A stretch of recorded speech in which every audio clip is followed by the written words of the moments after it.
Good morning. My name is Brian Dawson. I'm the Chief Medical Officer at South Georgia Medical Center, and we're here to talk to you today about the impact that we're seeing of COVID-19 on our community.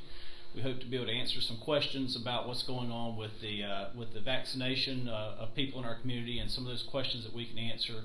And we're going to make sure we take an opportunity to answer any other questions that people may have regarding this. I'm going to allow my colleagues to introduce themselves.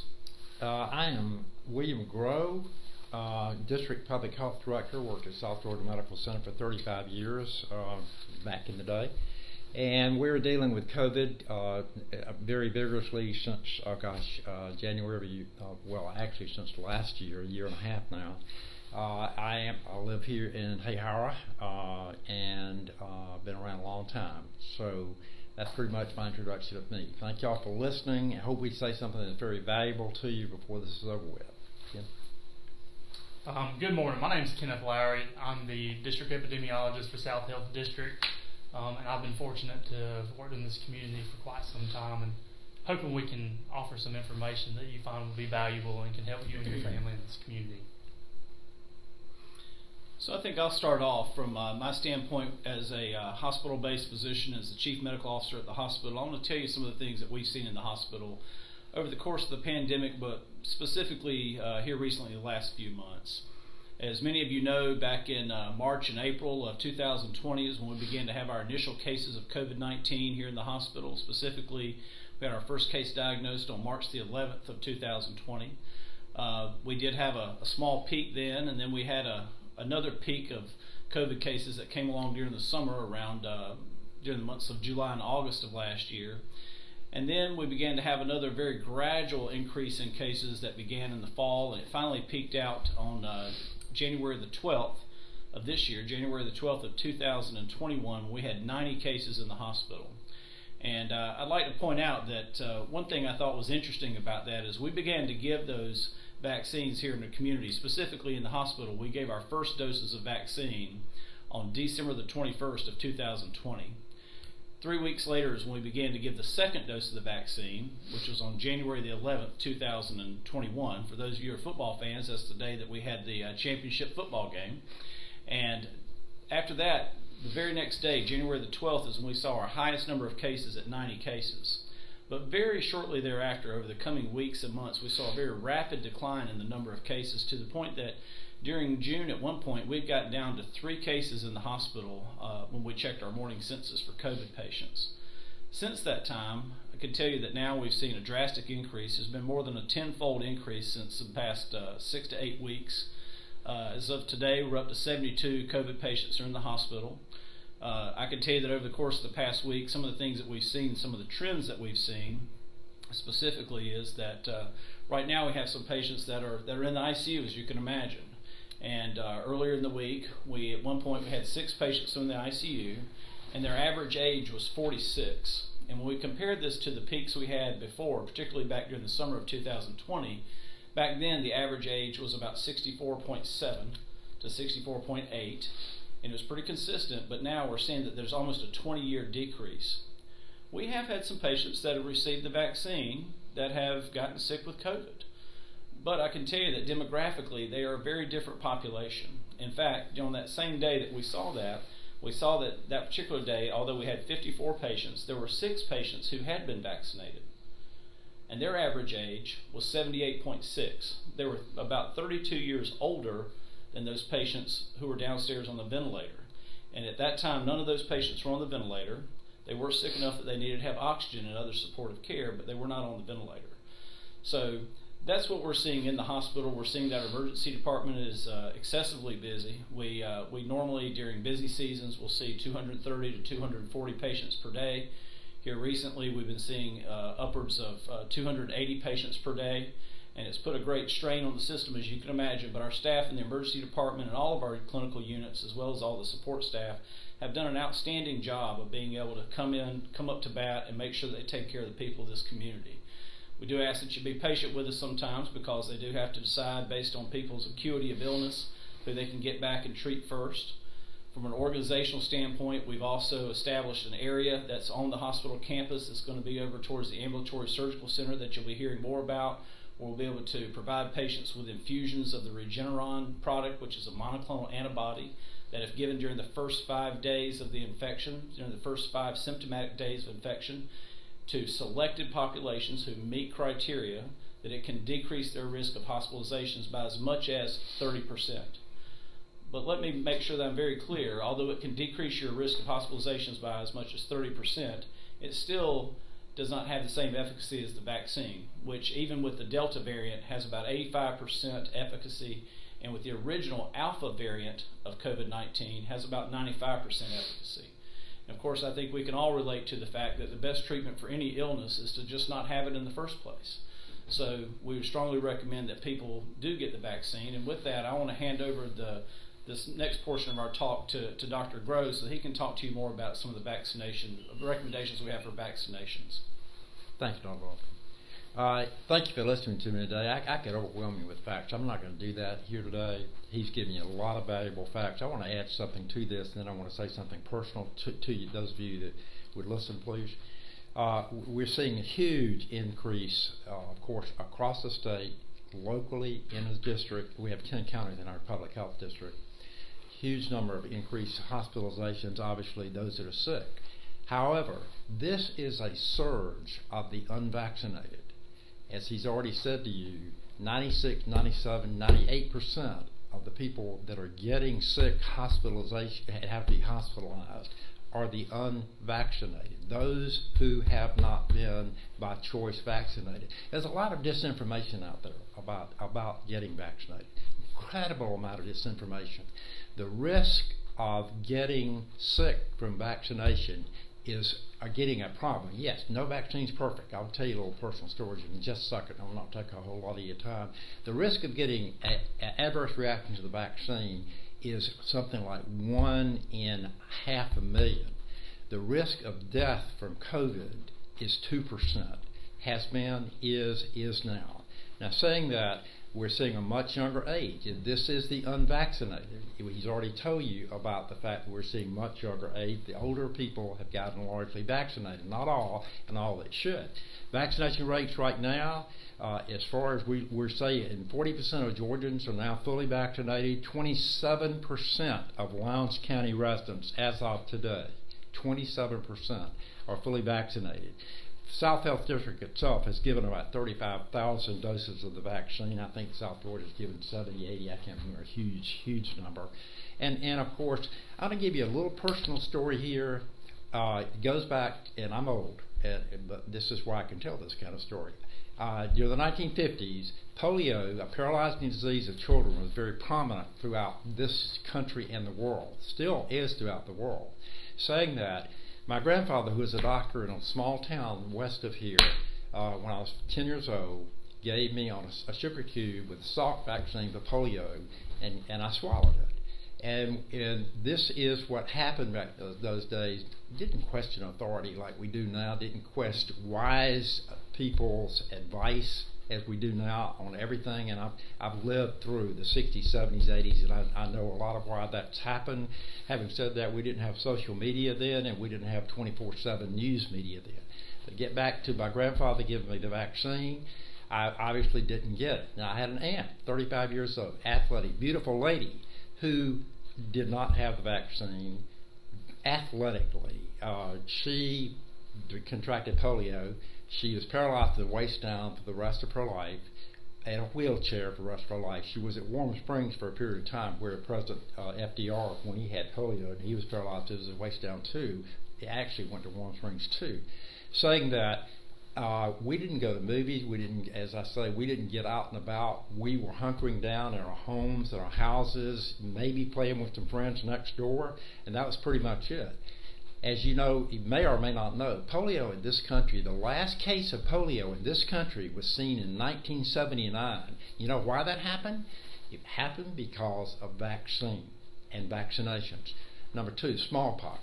Most of you, a lot of you that are younger than certainly I am, I have a smallpox card. What is smallpox? Smallpox is a viral disease that was wiped out of this world. There are no longer any wild cases of smallpox in the world. Why? Because of smallpox vaccine. Yes, I have a smallpox card. Those that are young don't have one. Why don't you have one? The disease doesn't exist anymore. It killed millions and millions and millions of people for a long, long time, and especially back in the 17, 16, 17, 1800s, where it wiped out most of the American Indians when the Europeans came over and colonized this country. Saying that vaccines work, yes, they're not perfect. They're not perfect. There's no such thing as a perfect medication. You can react to medication that can save your life. The risk is small. The risk of vaccination is small. The risk of getting the disease and getting seriously ill, as I've already said, 2% of people who get it still are dying from the disease. What we're seeing now is 97% of those that are getting and being hospitalized now are the unvaccinated. I repeat myself. This is a surge, this time, of the unvaccinated. And I've given you the personal story. Yes, I do believe in vaccination. All of my grandchildren are vaccinated. All of my children are vaccinated. I hope you'll seriously think about this. And I'll stop with that. I've talked long enough. Thank you. Thank you, Dr. Dawson. Thank you, Dr. Grove. So now I just kind of want to give you some perspective of what we're seeing, not only in Lowndes County, but also in our 10-county district as it pertains to COVID cases. So approximately 4 to 6 weeks ago, South Health District has been sending out a weekly report of the number of positive cases within our community. During that time, we were seeing approximately 100 to 120 cases per week. As of 2 weeks ago, we are averaging 100 to 150 and in some cases 200 cases per day, which is a significant increase. As many of you know, schools are starting back.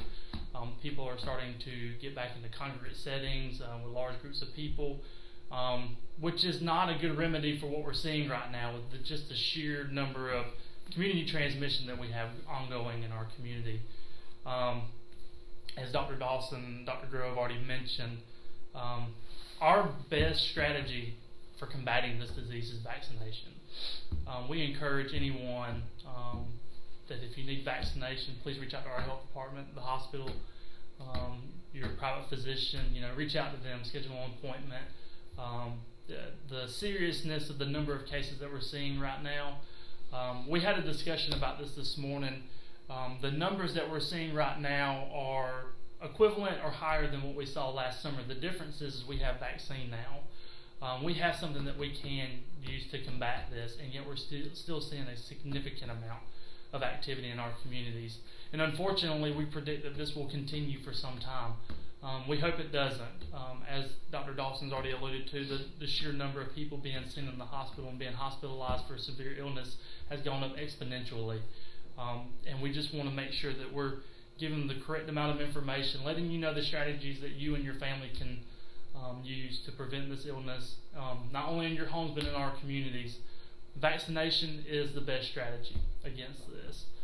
Social distancing, wearing a mask when in public, especially indoors amongst large groups of individuals, we highly recommend that you wear a mask if you're not vaccinated. We are certainly aware that there are certain age groups that are unable to get vaccinated, so in those age groups we highly encourage wearing a mask, especially when indoors.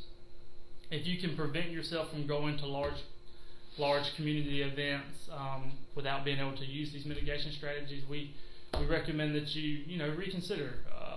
Also, especially we keep pivoting back to vaccinations, but truly, in order for us to kind of get to a place where we were several weeks ago, we really believe that vaccination is going to be our way out of this. As you can imagine, with the sheer number of people that we have that are sick right now, our testing has increased exponentially. Our health departments have now opened up testing 5 days a week. If you will, please, if you or someone you know needs testing, please call, or you can go online to southhealthdistrict.com to register for testing. I know South Georgia Medical Center has also increased the number of testing that they're conducting. The biggest message that we can give you there for testing is please call ahead. We still have parameters put in place that we want the people to safely come in, provide you with a mask, get you in safely so we're not spreading it amongst those areas as well. So please call ahead or register online to get testing. All the information that we provided for you today is available on all of our websites. If there's, we know that there's a lot of information out there. Our hopes is that we can provide the correct amount of information for you to make an informed decision for you and your family, and we really appreciate this opportunity to speak with you today. So in closing, I want to just go over some of the steps that you've heard from my colleagues there, some of the things that I've talked about. In summary, number one, just as before, now that we're having this new spike of cases, number one, make sure that you watch your distance, wash your hands, cover your cough, okay, just like we've done before. I recommend that as we move forward, the second thing that you need to do is that if you're not vaccinated, I suggest that you get vaccinated. We do know that there's efficacy there, and to Mr. Lowry and Dr. Grove's point, we found that to be the most efficacious way of decreasing the spread of this disease. And the third thing that I would recommend is that if you get ill, depending on how ill you are, if you feel like you're okay, that you can wait to see your doctor, I recommend that you contact your local physician's office and get evaluated to ensure that you receive appropriate care. But also, I'll tell you that as we serve as this region's destination for healthcare services that can't be reliably provided in other facilities, that we're here and we're available to take care of people. And if you become significantly ill, we recommend that you activate the EMS service by calling 911 so that we can evaluate you to give you appropriate care if you're urgently ill and you need to receive treatment.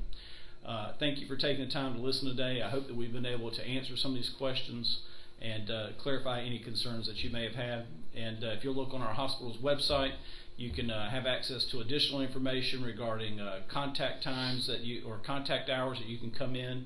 You can come into our Smith Northview campus, as you'll see on the website, to get vaccinated if you'd like to.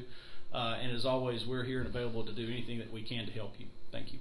Thank you, Dr. Dawson. A couple other things I wanted to add. I probably should have told you a while ago. We've seen a huge increase among children.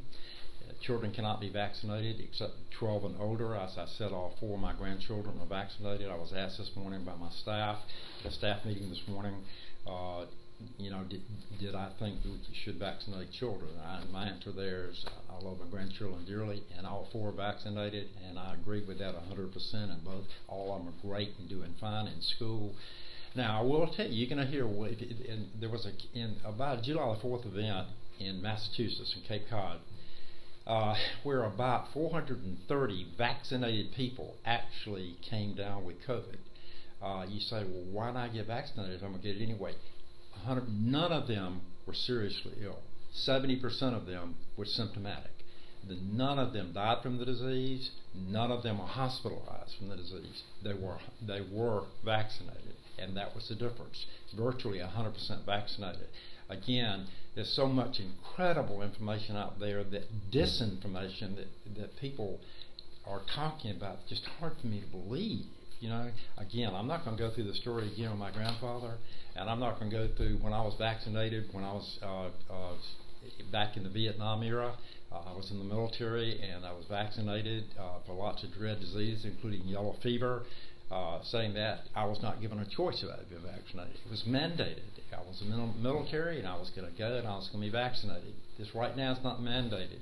Of course, you have the right not to refuse it. And again, we're trying to give you evidence that vaccination works, has worked, will work, is working, and will help prevent you and yours and those that you love, your neighbors, your friends, your church, from getting seriously ill, even if you get a mild case of the Delta variant, which is much more transmissible. Thank you.